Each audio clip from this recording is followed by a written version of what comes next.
Alrighty guys, welcome back. As I promised, we'd have more videos coming in soon, and well, here is one. It took a little longer than expected, but I've also had some issues due to previous owner and um, everything like that. So without further ado, here's the ZR1. It is back. It is back in the garage.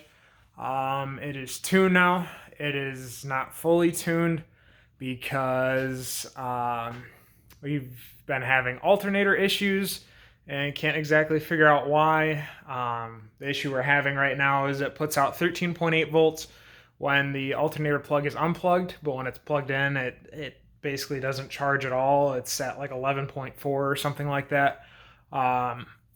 So they're able to put a conservative tune in it that won't blow it up. We can put it around town, stuff like that, and get on it once in a while. Just have to watch it. But yeah, I mean it runs a lot better than it did before it went in, but it still needs a lot of refining in the tune. But it is finally back from getting tuned, and we'll go ahead and show some of the stuff that we had done. So this is new. This is a DSX flex fuel sensor. So now it is running on flex fuel. So it can either run E85 or pump gas. And we did that just so it doesn't eat up the fuel systems in the winter. And if we get caught and don't have a place to get good E85 from, and it's a lot safer with a sensor to fluctuate for the levels of E85 in the system versus running straight E85 like it was. Not sure if we went over this in the previous videos, but we have a late model throttle, carbon fiber intake. There's roughly 14 of those in the world. Made in Waukesha, Wisconsin. Great guys. They're who tune the car. They do a lot of LS builds. But anyways, so the car is tuned. It'll start. Another quick update that we've got on it is we now have an actual exhaust on it. It had that god-awful just straight pipe on it, and it sounded... the quality of the sound was just horrible. We're working on getting... we need this new plastic piece right here. Need new emblems basically all around the car. Need this vent up here. And the reason I say we need new emblems all around the car is because somebody decided to put 2013 anniversary edition badges all around it. That, and I want to get these blacked out. Couple things I'm doing here. This needs to be sanded down. The front bumper and this fender needs to be resanded down with 3000 and then rebuffed, which I'm working on today. I'm also going to try to screw around with the alternator and see what I can't get figured out with that today. But maybe we'll be able to get a clip of it running again, the new exhaust on it. We'll see. I'm not great at editing, so we'll have to send that over to Jonah to see if he can get a clip in.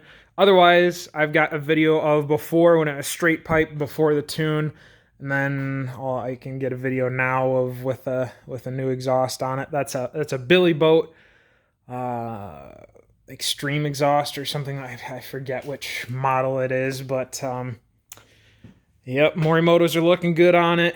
The wheel's looking a little dusty or nasty because I've got stuff from wet sanding, and the whole car is just dusty because it had been sitting in the shop. And yeah, so we've got that going on.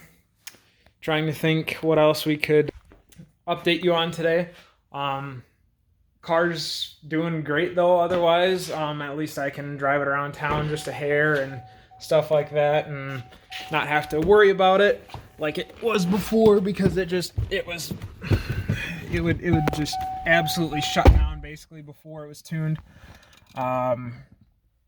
But I'm very excited to have the car back and finally be able to work on it myself a little bit more.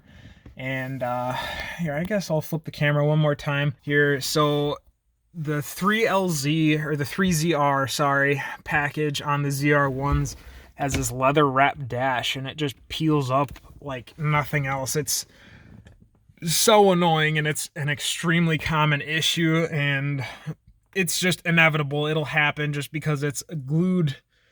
It's based just a base Corvette dash like a Z06 or a base model or Grand Sport would have, but then they wrapped over it with this leather stuff and glued it down, and the glue always separates, and it's just a nightmare. And a new dash is $1,800, plus tax, shipping, all that good stuff, and I don't feel like doing that unless I really need to, so that'll eventually happen, get fixed.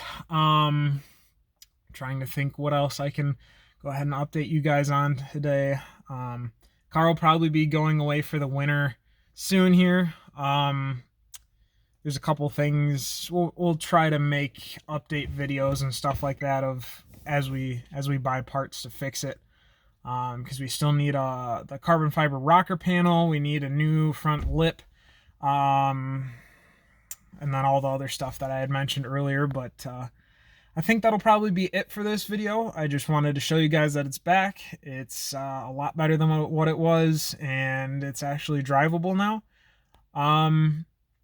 Yeah, so I'm actually trying to thin down the herd a little bit. This one will not be leaving. We still do have the CTSV, the red CTSV, which again hopefully should be leaving on Wednesday or Thursday, but it just depends if the guy's going to be a tire kicker or not, which I assume not, but we'll see. Anyways, thanks for watching, guys. We'll keep you updated with anything else that might happen. I might film another video on this today after I get some stuff fixed on it. But anyways, again, thanks for watching, guys. If you liked it, go ahead and like the video, share it, subscribe. We're trying to get more content for you. It's just a little hard, and more motivation from you guys means we want to do more stuff. So anyways, that's our ZR1. Thanks, guys.